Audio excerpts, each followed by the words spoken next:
Jadi di antara mukjizat Quran itu kamalul bayinah. Kalau memberi penjelasan itu sempurna.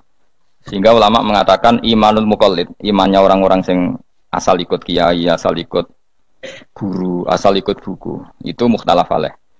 Bahkan saya sendiri cenderung mengatakan iman itu tidak diterima. Karena manusia dibekali akal, inginnya Allah itu dengan akal itu dia punya kepermanenan iman, apa? Punya kepermanenan apa? Iman, dan dengan itu dia imannya mujma' alaih, mesti diterima oleh Allah Subhanahu wa ta'ala karena binna dzori soheh, dengan logika yang benar. Dan logika yang benar itu gampang sekali. Beberapa ulama tentu tahu sekali, bukan sekedar tahu sekali karena itu diajarkan Allah dan Rasul. Misalnya begini, kata Allah, saya kalau baca ayat-ayat ini itu sering nangis karena Allah yang Tuhan itu sebenarnya tidak butuh kita. Seorang lagi, Allah yang Tuhan itu tidak butuh kita, juga tidak butuh iman kita. Tapi Allah ingin hambanya itu berakal ya, karena agama itu liqaumi yaqilun, sehingga berpikirnya benar. Misalnya gini kata Allah, enggak apa-apa kamu menuhankan selain saya itu tidak apa-apa kata Allah. Enggak apa-apa Yesus kamu katakan Tuhan, enggak apa-apa kamu katakan batu Tuhan, enggak apa-apa.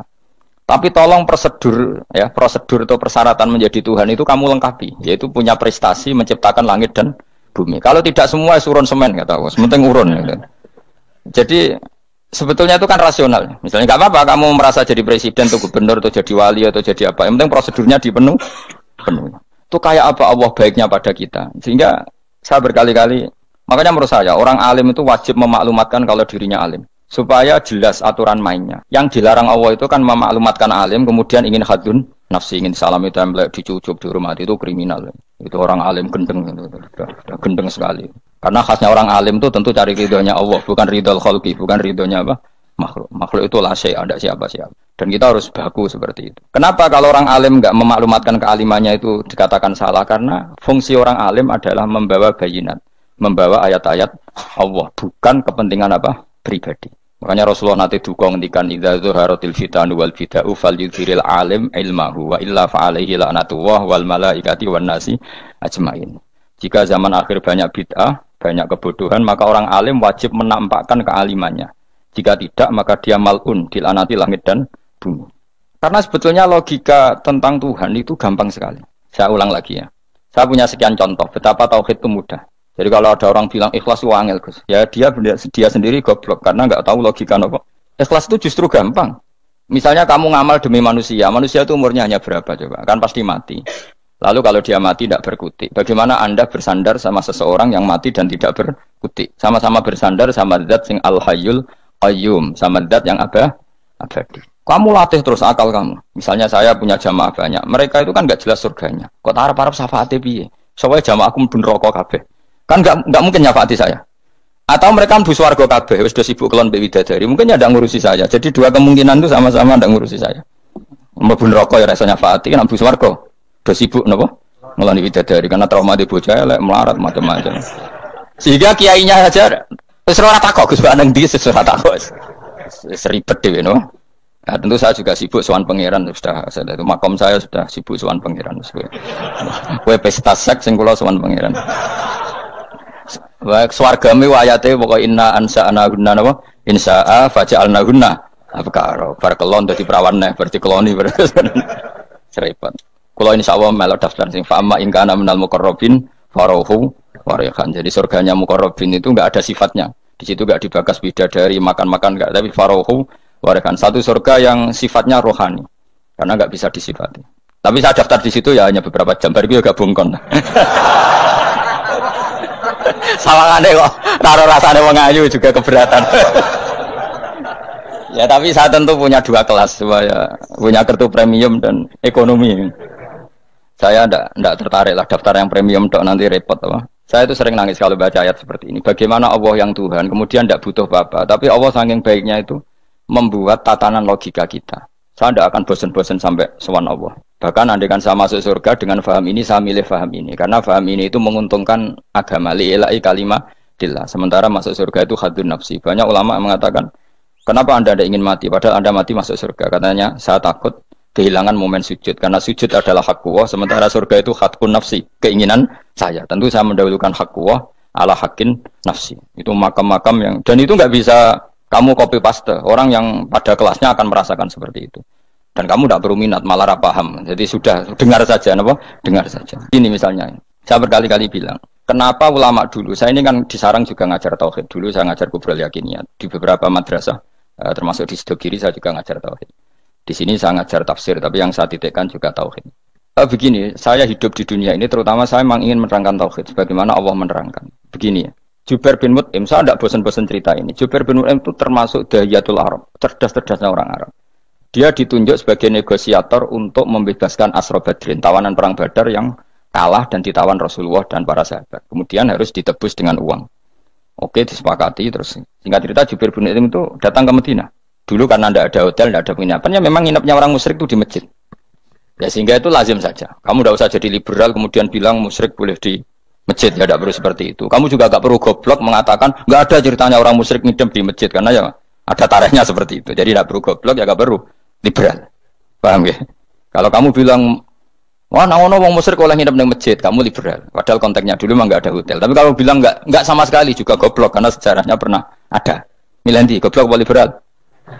Apa milih jelas? Nggak milih aja, ngaco aja. 01 apa 02 apa 00. Milih mana? Goblok, liberal, nggak milih.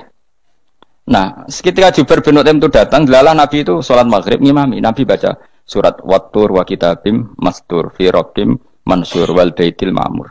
Kemudian di pertengahan surat At-Tur itu kan ada ayat yang menurut saya itu sangat bagus. Sehingga di kamar saya, di rumah saya itu tak figur ayat itu. Bahwa kita harus dilatih berpikir. Kata Allah memulai argumentasinya, am khuliqu min ghairi syai'in. Apakah kejadian alam raya ini seisinya tentu diciptakan tanpa sebab? Misalnya begini, alam raya ini kata orang nihilisme atau komunis atau orang-orang paham nihilisme, itu kan dimulai dari ketiadaan. Logika ini kan goblok sekali. Berarti kalau alam ini kadung wujud, kamu kan tahu kan langit bumi sekarang kan wujud. Ya, langit bumi sekarang kan jelas wujud. Berarti logikanya adalah al-adamu yakhluqu makhlukon, sesuatu yang enggak ada menciptakan sesuatu yang itu kan aneh. Di mana-mana al-adam ketiadaan itu tidak mungkin yakhluqu syai'an atau yu'athiru syai'an. Di mana-mana ketiadaan itu tidak mungkin mengefeki sesuatu yang ada. Wong kamu sebut tidak ada itu berarti tidak mungkin bisa berbuat apa karena namanya tidak ada. Sekarang alam raya ini dimulai dari ketiadaan. Terus kamu simpulkan sesuatu yang enggak ada menciptakan yang ada, itu gendeng apa enggak? Oh, gendeng sarap itu. Orang usah dipatahin wong gendeng, sebarno yang mau mati dewi. Jadi makanya Quran menanyakan mereka, am khuliqu min ghairi syai'in. Apa alam yang kadung wujud ini kemudian disebabkan oleh sesuatu yang tidak ada? Lalu kalau sesuatu yang ada pasti diwujudkan oleh yang ada. Nah, karena yang ada ini pencipta harus berstatus super. Nah, super ini oleh ulama disebut wajibil wujud. Maka Allah bersifat super, wujud yang paling prima, yang kausa prima. Karena pencipta tentu kelasnya harus di atas yang diciptakan. Makanya disebut, ulama dulu nyebut Allah itu apa? Wajibil wujud. Karena pencipta tentu lebih dahulu. Maka harus disifati awal atau qadim. Awal atau qadim. Kayak apa Allah mendidik kita? Am khuliqu min ghairi syai'in. Terus Allah bilang gini, ya gak apa-apa, yang menciptakan gak saya, gak apa-apa kata Allah. Tapi amhumul khaliqun, kamu saja yang menciptakan, gak apa-apa. Tapi syaratnya kalian juga harus merasa pernah ikut menciptakan langit bumi. Am khalaqus samawati wal ardh. Jadi, enggak apa-apa kamu merasa Tuhan, enggak apa-apa. Yang penting kamu merasa ikut nembok langit, ikut ngecor apa? Langit. Ya pokoknya ikut bikin. Terus kata Allah, bala yukinun. Kamu tak suruh merasa menciptakan langit bumi, kamu juga enggak merasa iya. Memang ya mereka merasa enggak kan? Akhirnya Jubair bin Mut'im saking enggak kuatnya. Am khalaqus samawati wal ardh bala yukinun. Am indahum khuzun. Sama Allah dibombardir seperti itu. Dia datangi Rasulullah, ya Muhammad, logika itu tidak meninggalkan akal saya. Matarok tali akli nasihan. Akal saya habis Muhammad. Saya iman saja. Saya tidak cukup punya logika untuk melawan argumentasi ayat yang kamu baca. Saya iman saja. Terus iman. Makanya kalau ada logika nihilisme bahwa sebelum alam ini adalah ketiadaan, lalu pertanyaannya bagaimana mungkin ketiadaan menciptakan yang ada? Di mana-mana ketiadaan itu la yu'atsiru syai'an wa la yakhluqu syai'an. Jenenge wae tiada. Tiada itu ya enggak ada fungsinya, ya enggak ada efeknya, enggak ada prestasinya. Ya pokoknya namanya enggak ada ya enggak ada. Nah, ini penting saya utarakan. Terus di sini Allah mengulang lagi, enggak apa-apa yang lainnya kamu katakan Tuhan jadi mitra saya enggak apa-apa. Tapi tolong kata Allah, aruni madza khalaqu minal ardi, tunjukkan ke kami prestasi dia ikut bikin bumi. Kita tahu misalnya Yesus, Isa lahir di bumi. Bumi sama Yesus dulu mana? Dulu bumi, yang dia lahirnya di bumi. Lalu dia melata di bumi, jalan-jalan. Kemudian dia mengatakan ini bumi Tuhannya saya. Jadi bumi kok enak, bisa aku sih. Tua aku sih, bodoh-bodoh pangeran aku dong. Lebih apa? Tua. Jadi Allah itu gampang sekali. Nah sekarang orang iman itu kuat semua. Makanya ndak wali-wali. Imane mbek Allah taklid, njaluke aneh-aneh, njuk bojo ayu, sugih, jabatan. Bela Allah secara hujah aja nggak pernah, sudah minta. Makanya ini kita ini hidup di zaman yang saraf masal. Lho kula njaluk pengiran akeh-akeh kuwi, coba kamu bela Tuhan tuh pernah bela apa? Bela Tuhan tuh gampang dengan argumentasi al-hujjah yang supaya agama ini tamkin fil ard, bener-bener mapan dalam logika. Yaitu tadi di mana-mana yang namanya sebab itu amrun wujudiyun, di mana-mana sebab itu sesuatunya harus wujud. Paling tidak kita sudah menolak nihilisme. Apa? Nah, nihilisme. Lah wujud karena wujud awal harus berstatus prima. Lah prima itu dalam bahasa ulama disebut wajibil wujud. Makanya ulama dulu ngelatih kita itu pertama Allah itu siapa? Zat sing wajibil wujud. Itu satu filosofi yang luar biasa. Nah, kemudian setelah itu ada setan-setan kecil yang nganggur, yang iseng. Nah itu nggak usah kamu perhatikan. Tinggal delok TV, ngopi, terus tinggal nyate kelata. Enggak saya tamak, pingsan dhewe. Syukur-syukur stres dhewe. Dugaan saya setan saya wis pingsan, kurang gizi. Karena memang setelah itu setan tuh goda gini. Lalu sebelum Allah jangan-jangan ada wujud yang lain. Lalu Allah sendiri awal mulanya gimana? Kata Nabi, jika ada pertanyaan seperti itu kamu harus berhenti.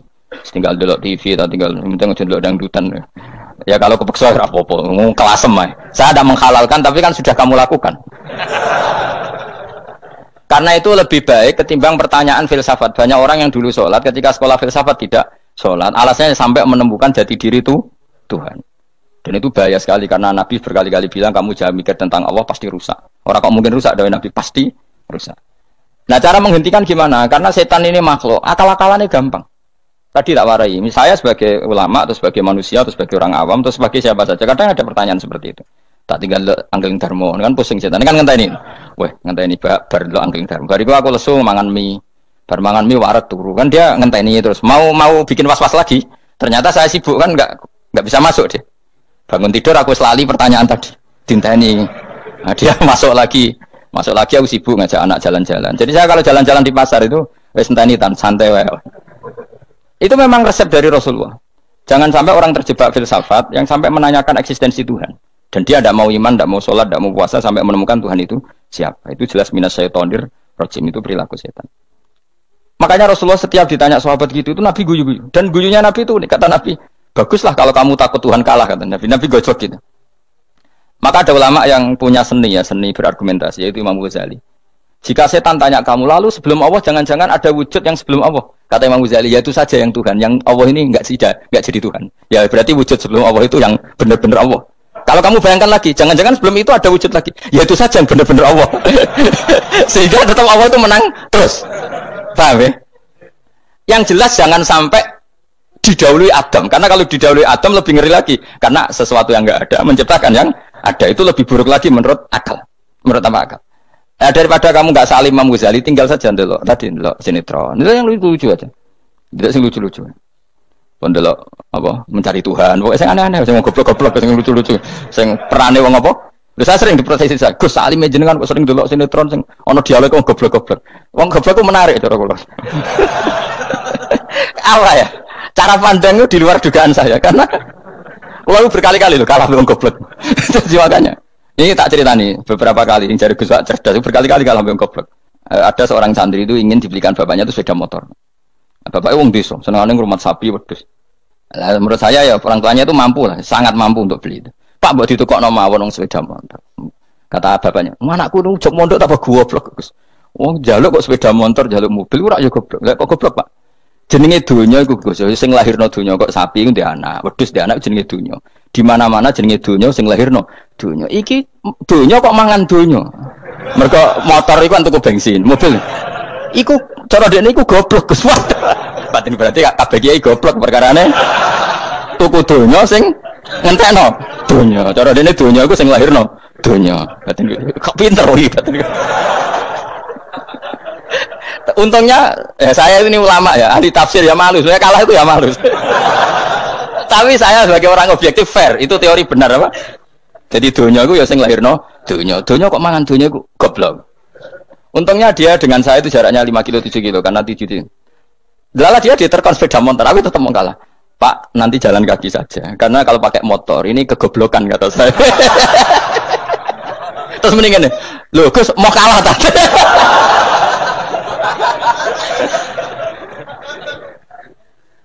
Wah kacau. Singkat cerita dia bersikeras, nggak mau beliin sepeda motor anaknya karena di mana-mana dunia gue sing lahir no dunia, nggak boleh dunia kok mangan. Ini satu kegoblokan yang agak ilmiah tadi. Nah, Imam Asy'ari juga ngalami hal yang sama. Imam Asy'ari itu punya, kita kalau ahli sunnah kan dua partai ya. Ya, dalam ahli sunnah itu hanya ada dua partai juga. Kalau nggak Asy'ari ya Maturidi. Ya, dan sama-sama alim. Ya kalau terpaut ya paling 5%, 7% ya. Kealimannya Asy'ari dan Maturidi. Imam Asy'ari itu bikin logika yang jelimet seperti saya sekarang ini. Logikanya jelimet, tapi permanen. Jadi yang saya ajarkan tadi itu logika yang jelimet tapi apa? Permanen. Karena tadi alam raya ini kadung wujud. Kalau kadung wujud, pasti pewujudnya, yang menciptakan wujud pasti adalah kewujudan. Karena al-adam la yu'athiru syai'an. Di mana-mana kenihilan tidak yu'athiru syai'an. Ya sepakat ya, gampang kan? Tentu wujud ini prima, disebut wajibil wujud. Lalu Imam Asy'ari itu bersikeras. Kalau imanul muqallid itu tidak diterima. Sebanyak keberatan ulama, tapi Nabi nyatanya yaktafi bi imanil Arab al-khalina anin nadur. Nabi nyatanya mencukupkan imannya orang-orang Bedui yang mereka itu kayaknya tidak bisa mikir. Ya, Nabi yaktafi bi imanil Arab itu wong desa al-khalina anin nadur yang mereka itu tidak bisa apa? Berpikir. Ingat cerita Imam Asy'ari survei. Coba ayo kita tanya orang-orang kampung. Ternyata kegoblokan orang kampung itu ya ilmiah, masyhur itu. Imam Asy'ari saja harus belajar dari wong awam, wong goblok-goblok. Kita kok ingin ya Badawi bima araf tarubbak. Kowe kok iman be Allah iku bima araf tarubbak. Lalu kamu tahu Tuhan kamu atas nama apa? Dengan logika apa? Jawabnya enak. Al-ba'ratu tadullu 'alal ba'ir wa atharul aqdam yadullu 'alal masir. Angger ana tletong ya ana ontane. Angger ana bekas delamaane wong ya ana sing bar liwat. Jadi misalnya ada bekas teracak anjing, berarti anjing habis liwat. Ada bekas apa ular ya berarti ular harus liwat. Ada bekas teracak manusia ya berarti manusia habis liwat. La wa hadzal alam atharun min athari qudratillah. Alam iki bekas, mesti ana sing gawe. Jadi Mas Ari pinter juga, mesti logikane gak jelimet tapi angger ana tletong ana sapine. Ana teracake wong berarti ana sing bar liwat. Dia ngomong gampang wa asarul aqdam ya dulu alal masir. Nah, terus Imam Asy'ari habis itu ngendikan, ya sudahlah dengan logika apa saja. Meskipun kana dzuri hadal arabis bagaimana cara berpikir Bedui ini, sementing ada nazar. Apa ada nazar. Ya nazar apa saja. Misalnya orang ahli matematika mungkin bilang angka dimulai dari 1. 0 itu akal-akalane Khawarizm. Mergo ini kebingungan nulis 10. Tapi tetap angka itu dimulai dari 1. Kalau misalnya 1 untuk mecah kesulitan ya harus dimulai 0,1. Tidak bisa 0 tok. Jadi 0 dulu itu untuk mematahkan kalau jumlah itu tidak sampai 1. Tapi faktanya jumlah itu kan pasti 1 karena dimulai dari wajibil wujud. Khawarizm itu ya pintar matematika. Saya juga punya ilmu hisamnya Khawarizm. Itu kan dia karena kebingungan angka pecah. Misalnya 1 tidak sampai 2. Mau tidak mau harus ditulis 1,5 misalnya. Paham ya? Lalu kalau sebelum 1 tetap dia harus 0,5. Lalu hakikat 0,5 itu kan bagian dari wujud apa bagian dari Adam? Tetap bagian dari wujud. Jadi 0,5 itu kan khayal kuliah. Tak warai ya. Mungkin saya ada ahli matematika ala wong kampus, tapi saya tahu Kang, ala Islam itu lebih gampang. Misalnya gini. Sesuatu itu kadung kamu putuskan itu satuannya 1. Tentu ketika separuh kamu katakan baru separuh. Tapi sebetulnya ketika satuan itu kamu katakan 10, yang separuh itu sudah 5. Itu kan terserah sing bagi, napa? Terserah sing bagi. Ya iya dong, misalnya 1 juta, 5-nya artinya apa coba? 500.000 kan. Sekarang kalau 100.000, 5-nya jadi berapa? 50. Kalau 1,5 jadi.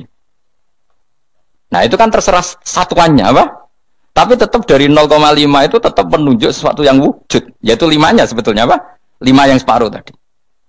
Paham sih kalau maksud? Tetap nggak bisa sesuatu dimulai dari apa? 0. Nah, makanya kata Abdul Hamid Khan kalau dalam mendidik tauhid, itu gampang saja tadi. Alam raya ini kadung maujud, kalau kadung maujud pasti disebabkan oleh sesuatu yang wujud. Karena wujud pencipta harus berstatus prima. Lah prima ini atau premium ini kita sifati wajibil wujud. Atau kamu katakan apalah kausa prima atau musabbibul asbab. Nah kelirunya kita dalam berislam itu, kritiknya para ulama, kita ini nyebut Allah dulu baru menceritakan status Allah. Kalau zaman Nabi itu dibalik. Status wajibil wujud itu kita terangkan dulu, baru yang oleh Islam itu namanya Allah. Paham ya? Kan beda, misalnya gini logikanya gini, kamu ketemu orang ateis. Saya ulang lagi, kamu ketemu orang ateis, terus kamu ditanya, lalu alam ini yang menciptakan siapa? Allah Jalla Jalaluh. Mesti kan tanya, man huwa Allah itu siapa? Kalau dulu Islam mengajarkan enggak gitu. Surat pertama turun apa coba? Iqra. Iqra itu gak nyebut kata Allah. Iqra bismi rabbika. Rabbika itu siapa? Alladzi khalaq. Sebutlah nama Tuhan. Yang berhak menyandang Tuhan adalah zat yang pencipta. Itu tidak ada kata Allah. Di surat Mudatsir, surat kedua. Ya ayyuhal mudatsir kum fa'anzir wa rabbaka fakabbir. Bukan Allah fakabbir, wa rabbaka fakabbir. Sehingga cara berpikir gini dibalik. Sebutlah Tuhan kamu. Tuhan itu siapa? Yang berstatus Tuhan adalah zat yang berstatus pencipta. Nah, lalu pencipta ini oleh Islam dinamai Allah. Kalau orang ateis kamu langsung bilang Allah, man huwa Allah. Berarti pertanyaannya Allah itu siapa? Lalu kamu jelaskan Allah adalah pencipta. Allah adalah wajibil wujud. Tentu lebih gampang kamu terangkan. Makanya Al-Qur'an menerangkan amkhuliqu min ghairi syai'in. Manane saya di sini manane ya Allah. Apa? Allah. Apakah mereka diciptakan tanpa pencipta? Tentu setelah Islam tahu itu namanya siapa? Allah. Paham ya? Kalau balik malih. Jadi sebetulnya Quran itu ngajari kita itu ilmu mantik yang luar biasa. Misalnya, ya Yuhanna su'budu siapa? Rabbakumul ladzi khalaqakum walladzina min qablikum. Sembahlah Tuhan. Tuhan itu siapa? Pencipta kamu dan pencipta orang-orang sebelum kamu. Lalu Tuhan ini oleh Islam dinamai. Tapi kalau langsung kamu bilang ke orang ateis atau orang Uni Soviet, Allah itu Tuhan. Allah itu siapa? Sebab itu di beberapa ayat dijelaskan dulu status Allah. Sifatnya Allah, keakhasan Tuhan. Yang dikatakan Tuhan adalah zat pencipta. Kalau tidak pencipta berarti tidak Tuhan. Sekarang Yesus pencipta bumi apa enggak? Enggak, karena dia lahir sudah di bumi. Begitu juga Fir'aun. Fir'aun itu kalah telak sama Nabi Musa ya gara-gara logika ini. Ketika Nabi Musa ditanya Fir'aun, wa ma rabbul alamin? Lalu Tuhan itu siapa? Kata Musa, rabbus samawati wal ardi, yang menuhani langit dan bumi. Jadi Fir'aun, enggak, ma'alim tulakum min ilahin wa irisa, jalan-jalan kemana-mana yang dikatakan Tuhan oleh masyarakat saya. Nah, kurang ajar Fir'aun. Terus kata Musa, ya Tuhanku yang di langit. Terus manggil Haman Mesir, ya Haman ibn Ili sorkhalla ali abluhul asbab samawati fa'attoli ila ilahi Musa. Haman, bikinan saat piramida yang tinggi, aku akan lihat Tuhannya Musa. Ada enggak di sana? Padahal misalnya munggah tenan di pangeran ra iso didelok kan repot Nabi Musa. Wah parah ya, nggak piramida nginceng pangeran teprak ketok kan. Akhirnya Musa pakai logika. Ya sudah gini saja, Rabbukum wa rabbu abaikumul awwalin, yang menuhani nenek moyang kamu yang dulu-dulu. Mau itu langsung fabuhita Fir'aun. Fir'aun itu kaget sekaget-kagetnya. Dan para penggawa Fir'aun sadar. Wah kalau Fir'aun yang Tuhan, babanya tanpa Tuhan. Kan Tuhannya balita kan gitu kira-kira. Tuhannya balita. Tuhannya barulah. Itu kan jadi logika yang mematikan. Kalau Fir'aun Tuhan berarti babanya dulu yang wujud itu tanpa Tuhan. Karena Tuhannya barulah. Ini ada Tuhan kok datang terlambat ini kan. Akhirnya para punggawanya Fir'aun iman, macam gendeng ya, Fir'aun itu gendeng. Itu pentingnya logika Rabbukum wa rabbu abaikumul awwalin. Nah sekarang orang tuh nggak belajar logika. Iman bi Allah orang mantep ning ati, ijek iso diguncang setan, jalukane wis aneh-aneh. Jaluk swarga, jaluk gak mutu cara ngono. Gak mutu. Makanya banyak wali kalau ditanya, kamu masuk surga sama sholat milih mana? Milih sholat. Kenapa milih sholat? Di surga itu demi khadun nafsi saya, poya saya.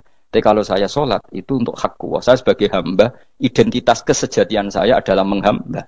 Soal nanti Allah bikin bonus surga silahkan. Maka sebenarnya masuk surga itu ada urutannya. Sebagai orang alim saya urutannya adalah berkampanye sesering-seringnya, membuat logika supaya orang mudah ke Allah dan Rasul.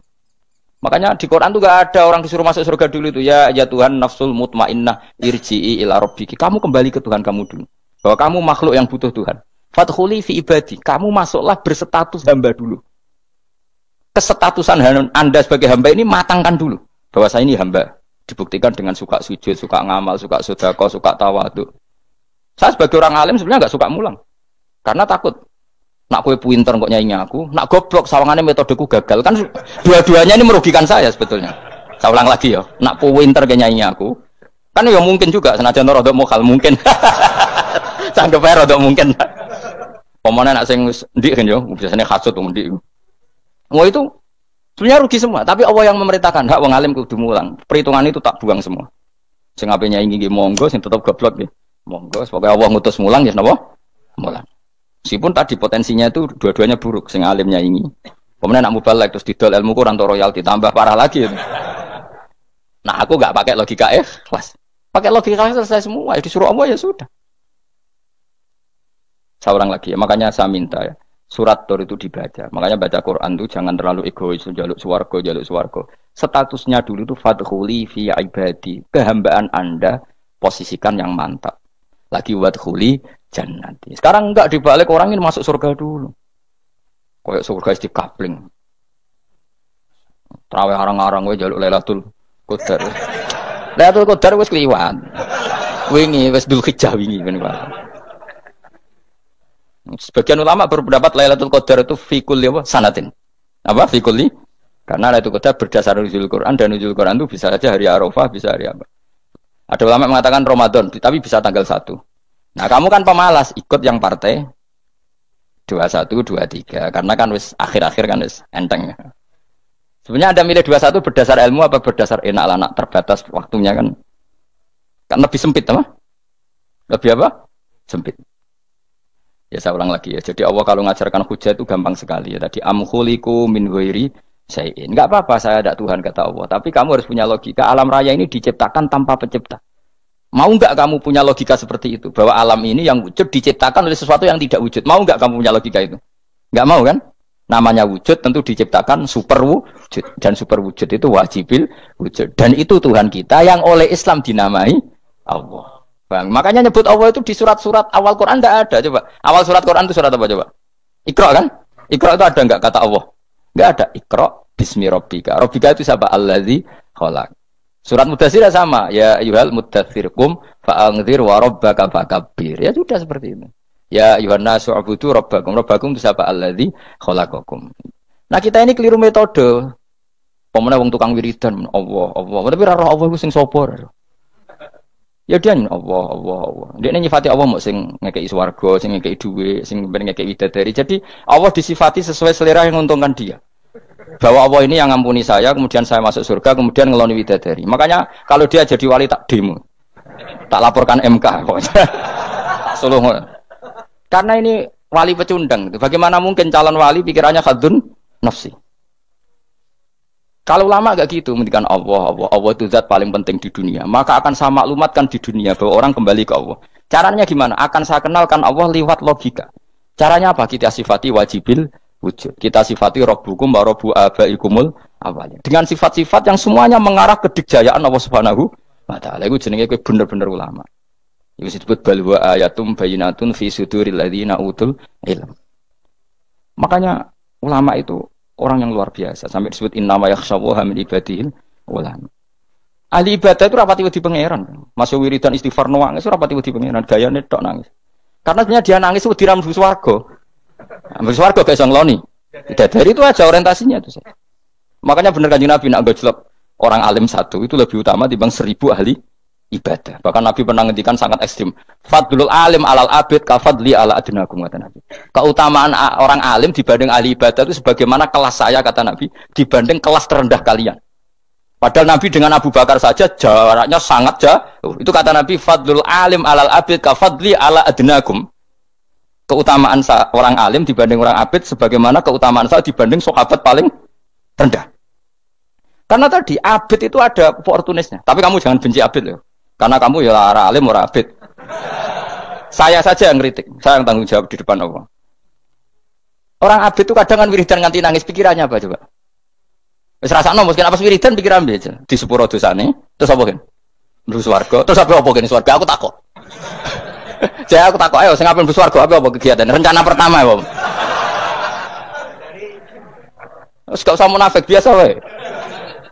Mau inna ansa'na apa? Insya Allah kalau harus jujur kok apik jujur. Bandingkan kalau orang alim. Orang alim itu ketika nyebut Allah itu iri ya Allah. Kenapa di dunia ini ada makhluk lain yang menandingi engkau? Saya tidak ridho. Kenapa di dunia ini ada syarik orang yang dimitrakan seperti engkau? Maka orang-orang alim ini ingin memaklumatkan bahwa la syarika lak labbaika wa huma labbaik la syarika lak innal hamda wan ni'mata laka wal mulka la syarika lak. Sehingga para nabi itu memaklumatkan itu. Engkau saja yang Tuhan ya Allah. Semua nikmat dari engkau, semua kepemilikan ini milik engkau. La syarika lak labbaik. Dimaklumatkan ke dunia. Innal hamda wan ni'mat itu dimaklumatkan. Enggak ada kepikiran mereka masuk surga. Karena mereka ingin memaklumatkan bahwa Allah ini yang Tuhan. Sama tak ceritani Nabi Ibrahim dari Khalilur Rahman rumang samu kakan wiridan kaya kowe ndak. Wiridannya Nabi Ibrahim sama sampean mungkin banyak sampean. Karena sampean banyak kepentingan tadi. Wali-wali dulu kalau wiridan itu tidak sebanyak sampean ndak, tak jamin ndak. Pemene maca lelo ping 10.000 ndak biasa wiridannya. Tapi khosyahnya sama Allah luar biasa. Pertama Nabi Ibrahim diangkat jadi khullah. Khullah itu ya Khalilur Rahman itu. Itu dia wiridannya gini. Ya Allah, innahu la yahzununi alla ara ahadan fil ghairi ya'buduka. Alla ara ahadan fil ardi ya'buduka ghairi. Sama saya hafal tadi. Memang saya hafalkan. Ya Allah, saya ini susah sekali. Kenapa zat sepenting engkau, kemudian yang menyembah engkau hanya saya? Ini tidak fair. Makhluk yang enggak penting saja punya umat. Makhluk-makhluk yang enggak penting aja jadi pusat perhatian. Misalnya artis atau presiden atau gubernur atau tokoh top. Semuanya jadi presiden. Padahal semuanya itu makhluk yang enggak sepenting engkau. Ini zat yang sepenting engkau. Kemudian yang tahu kalau engkau penting hanya saya, ini tidak fair. Nangis dan nangis. Ini tidak fair. Innahu la yahzununi alla ara ahadan fil ardi ya'buduka ghairi. Saya ini susah Gusti, susah sesusahnya. Zat sepenting engkau, kemudian yang tahu kalau engkau penting itu hanya saya. Wah, ini tidak fair. Loh, coba kalau orang mencintai sesuatu kan gitu. Misalnya kita bojo ayu, kemudian wong liya kabeh darane elek, ki mangkel ora? Mangkel gak? Kamu beli Alphard. Kamu kira itu mobil mewah. Kemudian orang nyejajarkan podo mbek Kerry, mangkel gak? Semua kenikmatan tuh kita nikmat karena itu diakui ya gak? Wes gunane apa kaya Alphard gawa ning Gunung Kidul. Terus wong darani ngono iku padha mbek Kerry ambek kejangke mangkel ora kira-kira. Enggak penting mewahnya, ini tetap butuhnya pengakuan. Coba misalnya kamu jadi presiden, hidup di dunia orang sufi. Sing darane wong penting wong saleh, ahli sujud, ora kakuati iki. Keteko di Barnos. Karena itu dihormati situ hanya orang apa saleh. Kakuati gak? Mau kakuati kan? Atau kowe dadi artis top, teko ning daerah Gunung Kidul mung desa-desa, terus diundang lek. Oh, mangkel kae. Lah bayang dong.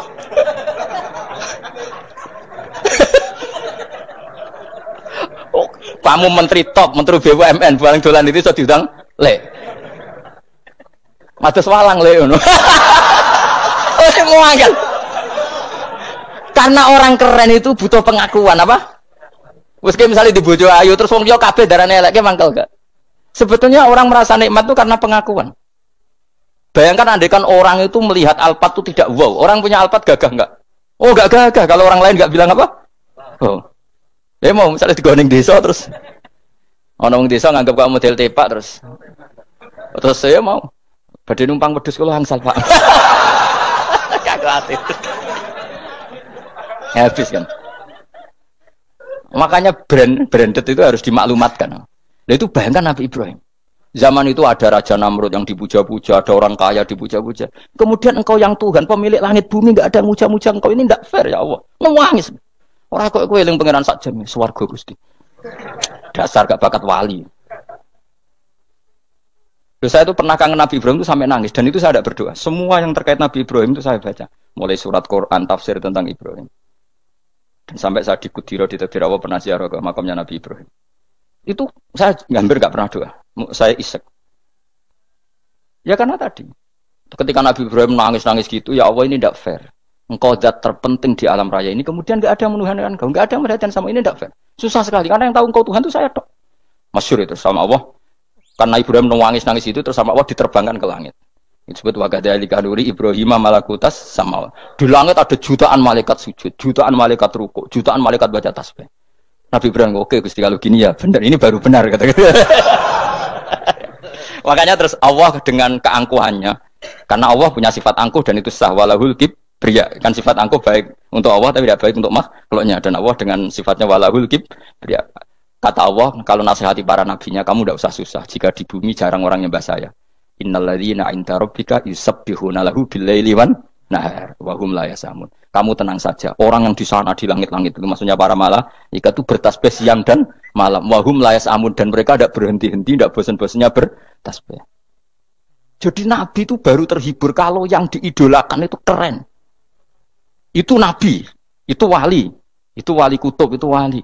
Kamu enggak nyebut Allah itu. Sebenarnya kamu kan enggak ingin kan bangun malam ingat Allah, berhubung utamu akeh. Terus Allah mbok libatno, mbok nyaur kan sebenarnya itu. Kamu ingin jadi bupati, sebenarnya kamu enggak kangen Allah. Kamu ingin jadi bupati. Terus Allah mbok jak koalisi kan gitu. Terus malam-malam Allah, ya Allah ini hambamu ya Allah, minta ini. Sebenarnya kamu kangen Allah apa kangen keinginan kamu? Terlalu menyindir banyak orang ya. Maksudnya ini cerita saja. Ya sudah, ini kayaknya kok banyak yang tersindir, tapi ini kan ngaji. Yang ngaji itu harus naik kelas.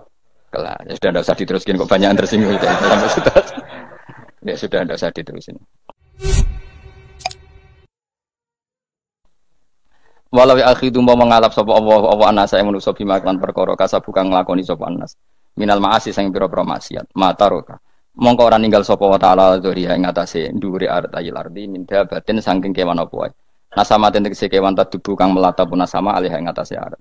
Kalau saja Allah ingin merusak manusia karena dosa-dosanya, pasti tidak disisakan beberapa sesuatu yang jadi kebutuhan manusia, termasuk dabam, misalnya enggak ada hewan, enggak ada tanaman, enggak ada apa saja di bumi, karena Allah ingin mengadab manusia. Tapi nyatanya di balik mereka maksiat tetap fasilitas kepentingan manusia ada karena sifat ghafurnya Allah, sifat rahmannya Allah. Walakin yu akhiru tetap ini ngakhirna sapa wa ing wong akeh ila ajalin temeka maring batas musamman kang wis ditentokno. Yaumil kiamat tegese dina kiamat. Fa idza jaa mongko nalikane teka apa ajalum ajale wong akeh fa inna wa mongko satuna wa taala iku kana ana sapa wa bi ibadihi kan kawulan wa basiran dat sing mirsani. Fa ijazi mongko males sapa wa ing wong akeh ala amali ing atase wong ngamale wong akeh. Carane ngemales Allah tentu profesional atau prosedural bi isabatil mukminin kelawan ganjar wong mukmin wa iqabil kafirin lan nyiksa wong kafir. Ya jadi Quran itu gunanya ya membuat logika yang benar supaya orang itu menghindari kesalahan. Jadi menakut-nakuti itu kalau nggak harus tentang neraka, takut dari kesalahan, takut dari kebodohan. Kan kita juga takut kan punya pemimpin yang salah, takut punya kasus, takut kepleset. Ketakutan tidak harus dari neraka. Makanya saya berkali-kali bilang, saya sering dulu dinasihati Mbah Mun, enak ben alim, ojo sering maca tafsir, mari goblok dari Mbah Mun. Maksudnya mari goblok itu gini, mufassir itu manusia, kadang dia itu satu ayat umum, dia mendiktekan ke satu kasus, padahal kasusnya lebih umum. Makanya berkali-kali sama nani umpama ini, contohnya ini, karena nanti itu mengikat. Misalnya gini ya, saya ulang lagi ya, dan gayamu kayak wong alim. Coba andekan kapasitas Anda itu RT, minta jadi presiden, itu ngelama apa doa? Tidak, jawab saja. Ngelama. Jatah kamu untuk azab, kok jaluk Lailatul Qadar, itu ngelama apa Anda? Mestinya jalukmu orang untuk azab, itu bagus. Paham ya? Banyak ulama diajak istisqa gak mau. Banyak itu ulama. Ayo istisqa kita karena sudah lama gak hujan. Kata ulama tadi, jatah kita ini kena hujan batu dari langit. Gak hujan batu sudah bagus. Gak usah minta. Ulama macam-macam. Lah rai-rai ngene iki pantes untuk Lailatul Qadar untuk adab aja jawab. Orang untuk adab wis bagus. Yo dadi dongane ya Allah. Ampun jenengan siksa la tu akhidna. La tu akhidna maknane njuk Lailatul Qadar pun ora disiksa. Jar makam kita itu masih Rabbana la tu akhidna. Iku supaya gak disiksa innasina waktuna kalau kita salah. Kowe kan gak kalau. Wah sudah salah. Jadi donga innasina waktuna sange apikane pangeran wae ditambahin. Kalau kita salah. Kalau kita kan sudah ada kalau lagi sudah. Sudah jelas salah berkali-kali lagi. Mbok wong diisin. Njulak jaruk Lailatul Qadar gak diisin. Tapi oleh wong pangeran apian. Pangeran kan tapi misalnya pangeran ora aku luwe apian timbang aku. Jadi sowe disahno permintaan. Tapi gak dikabulno. Mau disahno tapi ora usah apa? Disahno iku iman jalin jan wong goblok piye meneh kowe macam-macam. Makanya doa paling fair itu ya Rabbana dzalamna anfusana wa lam taghfir lana wa tarhamna lanakunanna. Makom kita itu di sepuro pangeran. Sing bener donga wong traweh-traweh lho ning Tuban ning Jogja wis bener apa innaka afuwun karim tuhibbul afwa fa'fu anna. Ora ana guru-guru kita donga ya Allah anilna lailatul qadar ya Allah ka ora sarahku kiye-kiye kita ana ngajarno ngono ya Allah innaka afuwun karim tuhibbul afwa fa'fu anna. Jenengan kendat sing kathah nyepurane lan seneng nyepuro impun jenengan sepuro. Iku wis bagus sudah bagus. Lailatul qadar gresuk ndelok srengenge. Terus delok angin. Angin daerah Gunung Kidul banter terus aneh-aneh. Boy wong tahu diri, maksud kula dia tetap minta Lailatul Qadar tapi tahu diri. Misalnya suwe bar sedekah, poso bar salat 1000 rakaat terus utang di sahur, sampai togo-togo sing mbok dolimi jaluki sepuro. Pas kowe tenan mergo ngrasa ora dolim, nduk Lailatul Qadar. Tapi kira ngrasa ora dolim wis ujug sombong. Wong sombong ora berhak meraih. Lah terus piye Gus? Ora piye biasa wae, pokok biasa wae. Makom kita ora kena adab itu sudah luar biasa. Ora penuh adab piye. Wis ngene iki wis luar biasa, napa? Luar biasa. Mbon nang ngandel kula. Wis ngene iki keadaan seperti ini terus. Soale dongane wae Rabbana la tu'akhidna bin nasina wa akhtana. Itu sudah luar biasa. Nah, ini kan teruskan dawuh Mbah Mun ya. Misalnya Allah bilang gini, fattaku, maka takutlah kamu. Biasanya mufasir ditambahi minan nar, maka takutlah kamu masuk. Sebetulnya yang perlu dihindari dari kita takut itu ya, takut salah, takut bodoh, takut terdolimi, takut mendolimi orang lain, takut hidup tidak ada gunanya. Tapi mufasir tentu milih yang populer. Takutlah kamu dari api neraka. Coba misalnya gini, kita nanti masuk surga. Kemudian zaman di dunia kita tidak pernah berkampanye ya atau berkontribusi untuk agama Allah. Cara saya itu izin. Kata Imam Malik, saya masuk surga. Kemudian orang yang mencintai saya masuk surga itu saya malu. Rasulullah juga gitu. Saya sebagai pemimpin umat, saya malu masuk surga. Dan satu dari umat saya masih masuk neraka. Jadi ulama dulu tuh ketakutannya bukan sekedar masuk neraka, takut malu, takut bodoh, takut keliru, takut. Saya misalnya nanti masuk surga itu malu, dengan saya tidak pernah ngajar tafsir Jalalain. Malu saya. Karena katanya Allah, hak kenapa pun swarga? Terus di bonus swarga. Tapi kalau pernah baca tafsir Jalalain kan anak keren nih.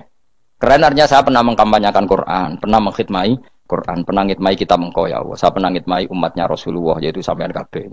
Pernah mulang, pernah sowan. Saya tiap bulan sowan jenengan gak sopan tapi.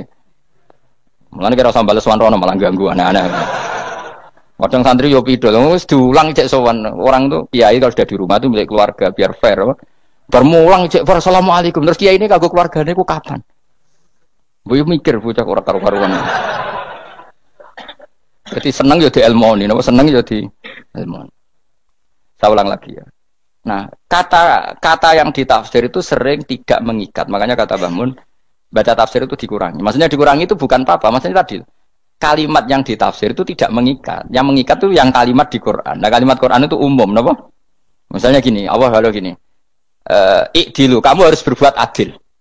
Lalu adil itu misalnya mufasir menafsiri, adil itu menyamakan di antara dua orang konflik. Misalnya di MK 01 dan 02 dianggap sama, itu namanya adil. Itu kan dawe mufasir. Atau misalnya gini, Allah bilang gini ke saya, hak kan ada di kiai sing adil.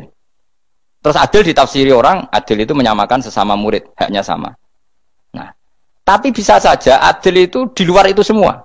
Misalnya gini, ternyata adil menurut Allah gini, adil maknanya seimbang, apa? Adil itu maknanya apa? Seimbang. Lalu keseimbangan seorang hamba adalah dia ingat Allah lebih banyak. Karena ini bandul yang benar-benar nyata. Allah itu nikmatnya nyata. Sehingga ketika saya sebagai orang alim, ingat saya alim itu karena Allah. Dikasih ilmu Allah, dikasih cerdas Allah, dikasih semuanya dari Allah. Sehingga saya itu tidak merasa kumuluhur pada kalian. Karena semua ini dari Allah.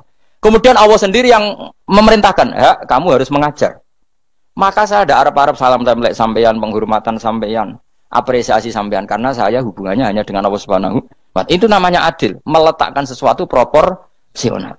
Itu juga adil namanya. Makanya seseorang itu nggak bisa dikatakan abid selagi belum tahu kalau ibadahnya minallah. Jadi misalnya ke ibadah tok, ternyata kamu yakin itu ibadah kamu, amal kamu itu belum abid.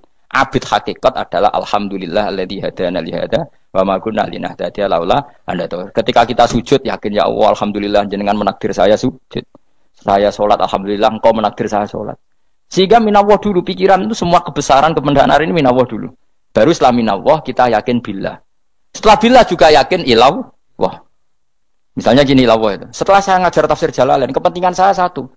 Hamba-hambanya Allah menjadi tambah mencintai Allah. Tidak mencintai saya, enggak penting sampean mencintai saya. Makanya Imam Syafi'i tiap ngajar bilang begini. Wadidtu annal khalqa ta'allamu hadal ilma wala yahmadunani. Saya senang kalau kalian belajar fikih sama saya, tapi kamu tidak usah muji saya. Jadikan fikih ini alat taqarrub kamu kepada Allah. Itu namanya minallah wa ilallah. Itu adil. Tapi adil yang dijelaskan ulama beda-beda tadi. Ada mengatakan adil adalah proporsional antara murid, antara keluarga dan murid. Meskipun kamu senang mulang, jangan merantarkan keluarga, itu tidak adil. Itu kan versi, no? Maksudnya Mbah Mun, kamu jangan terjebak versi-versi dalam tafsir. Paham ya? Karena Allah hanya ngendikan i'dilu wa aqrabu. Paham ya? Tapi kan penjelasan adil ini orang versi. Paham ya? Ada yang nulis adil adalah meskipun mimpin masyarakat ya ingat keluarga. Karena sing tukang wayo kan nafsirin adil, adil adalah karena laki tidak cukup istri satu maka ayo kan yo repot kan. Tapi kalau kadung istrinya 3 atau 4, adil adalah harinya sama meskipun janda dan perawan. Dari sing lanang gak adil adalah proporsional. Sing wis suwi dikumpuli dikurangi. Yang baru ya mungkin kabeh enggak kalau nuruti. Mungkin enggak? Ya, tapi itu kan versi, nama. Maka kata Mbak Mun itu memang saya itu merasakan, saya sebagai mufasir merasakan memang saya kan sering baca Jalalain beda dengan tafsir Munir, nanti beda dengan tafsir Qurtubi. Saya beri contoh misalnya. Dan kamu pasti salah jawab ini. Kalau kamu benar berarti ya alim tenan. Wa idza darabtum fil ardi falaysa 'alaikum junahun an taqsuru minas shalah. Orang kalau pergi itu boleh enggak ngosor salat? Enggak, jawab saja. Boleh kan? Ngosor salat itu apa? Misalnya sholat asar 4 jadi berapa? 2. Kalau isya jadi 2. Kalau subuh enggak, sudah maju lah. Maghrib enggak, kan yang bisa dikosor hanya berapa? Yang rubaiyah, yang apa? Berarti kamu yakin antak suruh minas sholat artinya 4 jadi 2, yakin? Enggak, jawab saja. Yakin. Nah itu termasuk orang pinter ya. Berarti ilmu lagi sak trip. Ya. Sebetulnya kata Imam Qurtubi enggak. Ayat itu kan hanya bilang gini, kalau kamu bepergian maka kamu boleh menyendak sholat. Qasru itu memotong. Dari aturan yang dulu 4 menjadi 2. Sebetulnya tidak hanya itu tok. Aturan tidak boleh membawa najis menjadi boleh. Aturan harus tumak ninah menjadi tidak harus tumak ninah. Misalnya kamu sholat dalam keadaan perang, wajib tumak ninah apa boleh sambil lari-lari? Boleh sambil lari-lari. Boleh gak ketika perang kamu sholat sambil menghadap tidak ke kiblat? Boleh. Makanya antak suruh minas sholat maknanya apa? Jika kamu pergi, maka dalam konteks itu kan perang ya. Ayat itu memang konteksnya perang. In khiftum ayyaftinakumul ladzina kafar. Jika kamu dalam keadaan perang, maka boleh memangkas apa yang pernah wajib dalam aturan sholat. Paham ya? 4 menjadi 2. Keharusan menghadap kiblat menjadi tidak wajib. Membawa najis sholat sah enggak? Enggak kan? Tapi kalau dalam perang, kemudian pedang kamu ada najisnya, boleh dibawa enggak? Boleh. Jadi maknanya taksuru a'ammu min ayakuna qasra sholat wa a'ammu min ayakuna wajibati sholat yang sekarang enggak wajib. Semua itu namanya juga meringkas kewajiban. Berarti mana nih? Jika kamu dalam keadaan perang maka boleh memangkas sesuatu yang dulu wajib menjadi tidak wajib, yang dulu haram menjadi boleh. Tapi mufassir mencontohkan qasrul sholat hanya 4 menjadi 2. Dong ya. Oh ya, nanti alim ngono tenan wis dokter tafsir san.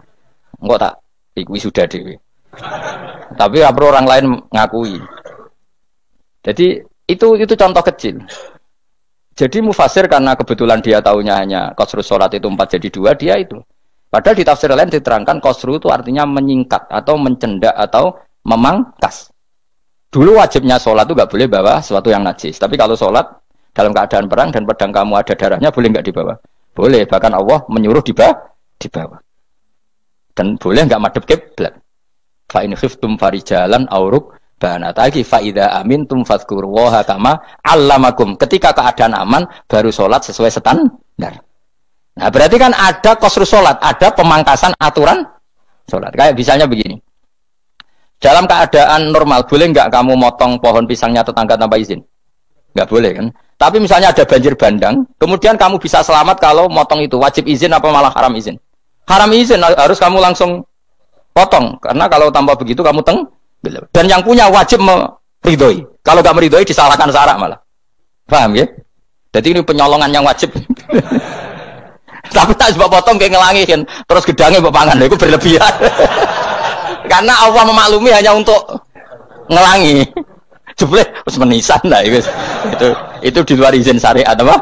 Di luar izin syariat. Itu melampaui batas itu. Syaratnya boleh itu ghairu baghiw wala adfamani turra itu darurat syaratnya ghairu baghiw wala dan tidak boleh melebihi batas. Ora ape ngetok gedange jupuk sik sing mateng dipangan terus diketok. Ora oleh. Paham jelas ya. Makanya kalau ngaji tafsir ya saya kan berkali-kali ada makna di tafsir Imam Suyuti saya tambahi umpamanya ini. Maksudnya umpama itu supaya contoh itu tidak mengikat. Jadi yang disebut beliau itu satu dari sekian potensi ribuan contoh.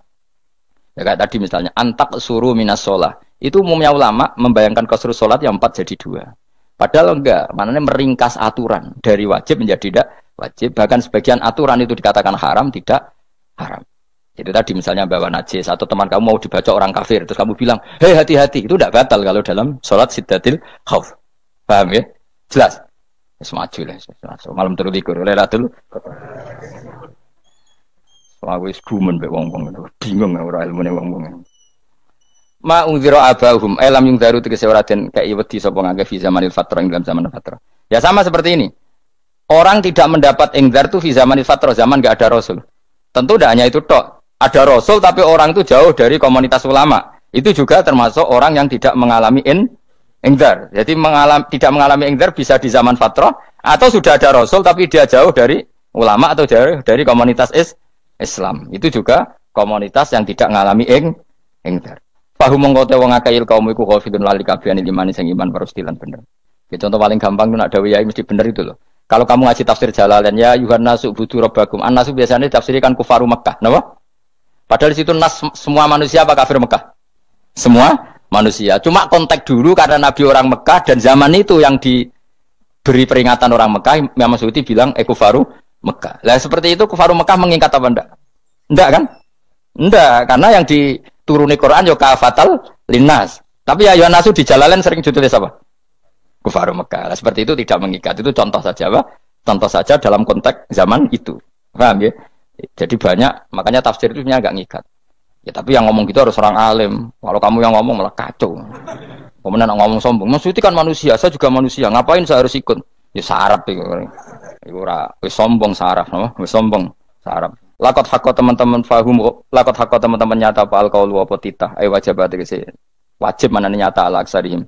Ing atase akeh-akeh wangke bil adab. Lakot hakko teman-teman dadi nyata pal kaul wa potita anane adab. Wajib wajib apa adab al aksarihim bil adab. Fahum mongko wong akeh layu minu ora iman sapa akeh. Il aksaru tegese utek akeh wong ora iman. Zaman iku Mas. Ya, maksudnya zaman iku. Tapi jengben nggih mboten ngerti. Tapi yang mungkin batu Isa itu semua orang iman, tapi ya banyak yang setelah iman itu tidak bermanfaat lagi karena wes napa matahari terbit dari napa barat. Khina la yanfa'u nafsan imanuha lam takun amanat min qabl. Inna sa'atam ingsun ujalna ga ingsun fi anaqihim. Ing dalem gulu-gulune wong akeh tak gawe aghlalan ing belenggu. Bi ayu dhamma gambar bi antu dhamma gambar ento dhewe kumpulno ilaha maring anak apa alai di tangan. Di anal gol lah karena saat menegil iku yajma'u iso ngumpulno gil al yada ing tangan kal unuk maring geger maring napa gulu-guri lho jenenge unuk. Wong Arab nak darani kene ku unuk, nak darani kene ku nakher. Ya jare wong Arab, ya kene iki unuk, kene iki nakher. Lah gulun niku ngeten, tangan ditakok teng napa? Napa? Gulu. Napa jenenge cidok niku cidokne. Sing guri-guri. Faya mengkote tangan ila idi kumasmuatun ting kupono ila atkoni maring dagu. Niki lho jenenge dagu. Jam udakonin waya mustamaul lahyan. Kumpule dua dagu atau dua wang nak cumanan. Fahu mengkote wong akeh mukmahuna iku dadi bunder sapa wong akeh. Manane rafiuna ngangkat wong akeh usaha ing sirahe wong akeh. Lastatiuna ora iso mampu sapa wong akeh khudha ing ngendekno ruus. Meneh dhewe maksud wa ta iki mutamsilun mu bayangan, mu tamsil gambaran. Mulane kula gumun mbek ulama riyen. Tak contohno ya, nek ulama dhisik utop, wong dhisik nak ndaren bun neraka digludungno. Wong kafir sok ben digludungno ning neraka. Iku ya pancen ngalim tenan wong dhisik. Mergo gambarane ngene, ora usah praktekno sok ben, praktekno saiki wae. Nak praktekno sok ben kaya sok ben mlebu neraka. Dadi ngeten wong nak lungguh ngene, wong Arab nak darani iki ason-ason. Terus ngeten. Ngeten. Niki kan niki jenenge apa? Dengkul. Dengkul itu kena dagu, terus tangan kena cidok. Dadi ngeten. Dadi wong wis dalam keadaan bunder. Paham ya?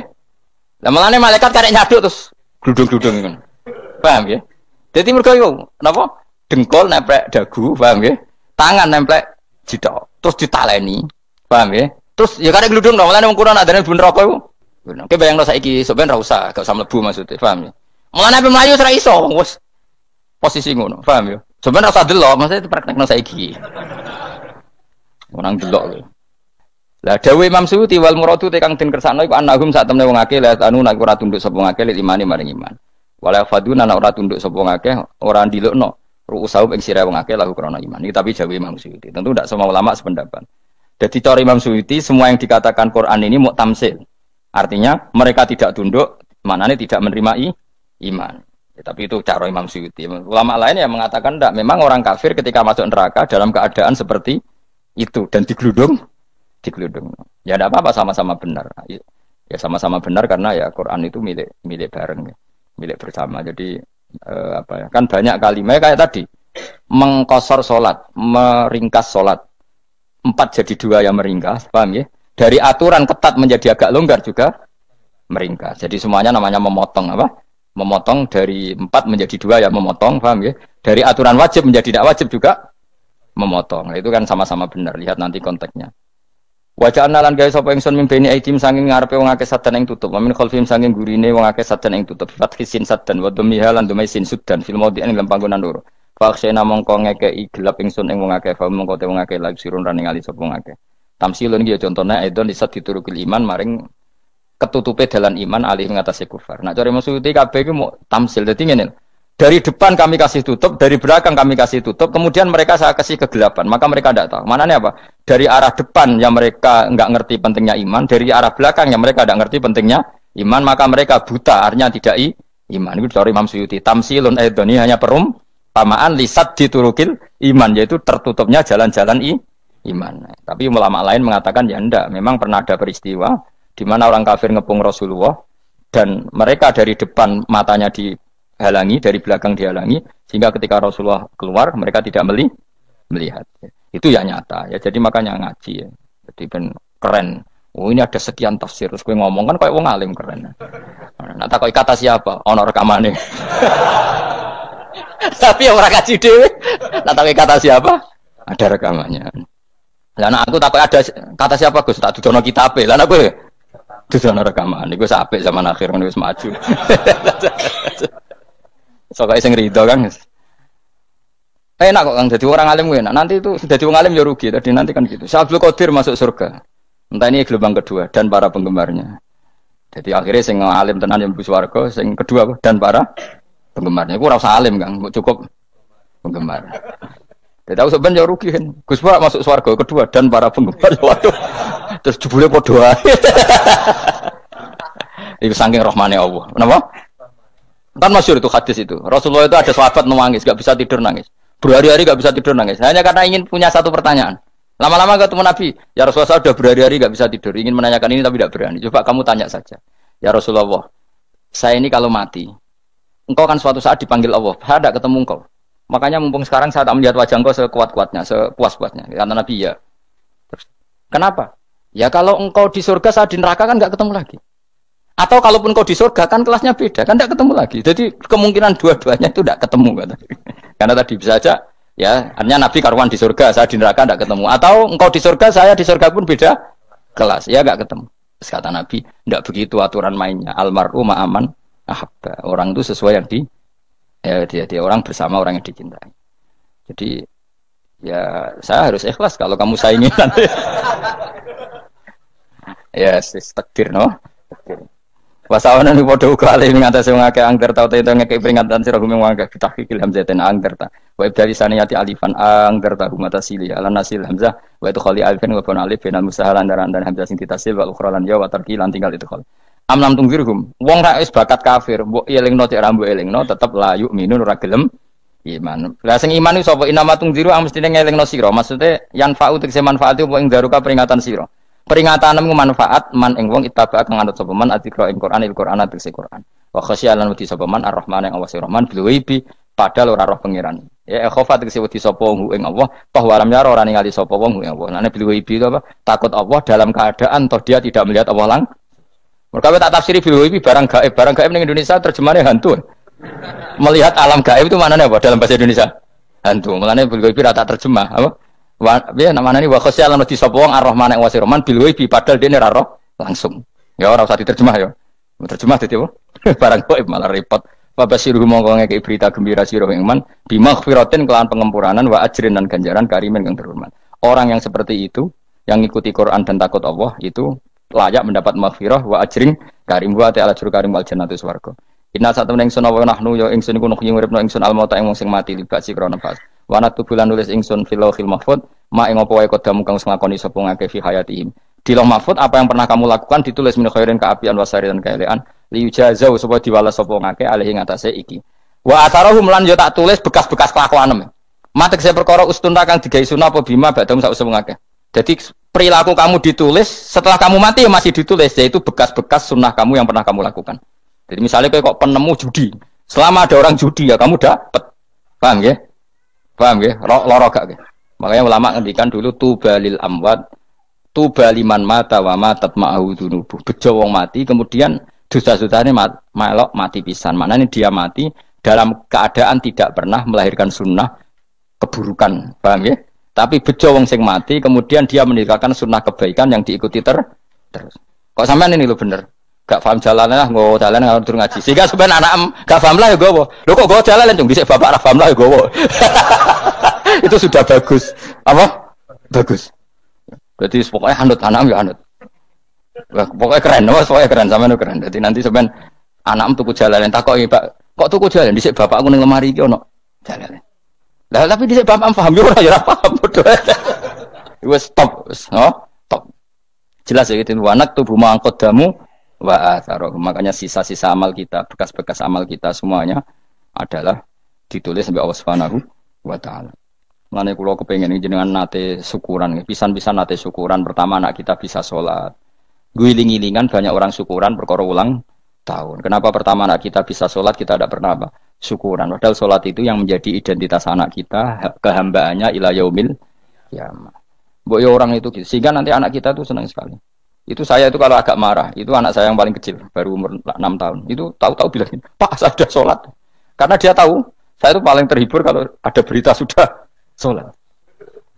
Jadi itu penting supaya orang itu tahu orientasinya bapak itu sholat. Jadi jangan sampai terus anak kita kalau ulang tahun syukuran, tapi pas sholat kita dingin-dingin saja. Lama-lama anak kita berperasaan sholat itu tidak penting. Buktinya apresiasi bapak biasa saja. Itu contoh kecil. Sehingga nanti tertanam, anak kamu tertanam, nanti cucu kamu tertanam. Jadi itu namanya asar apa? Asar. Jadi harus seperti itu. Jadi ya itu namanya asar. Makanya Nabi Ibrahim nggak berani minta uang sama Allah, minta rezeki nggak berani.